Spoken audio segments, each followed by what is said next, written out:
আমরা আমাদের নবীকে সবচেয়ে বেশি ভালোবাসি, যিনি আখিরি নবী, যাকে বলা হয়েছে ওয়ামা আরসালনাকা ইল্লা রাহমাতাল লিল আলামিন।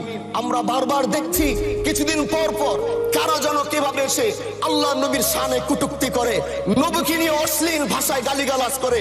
এই দেশের মানুষ নামাজ না পড়লেও যদি কেউ নবীকে কটূক্তি করে তার কলিজা ছিঁড়ে যায়, সে রাজপথে নেমে যায়।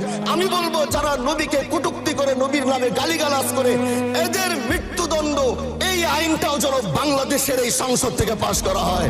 মাননীয় স্পিকার, এলাকায় বলেছিলাম যে আমরা ন্যায়ের পক্ষে কথা বলবো, ইনসাফের পক্ষে কথা বলবো।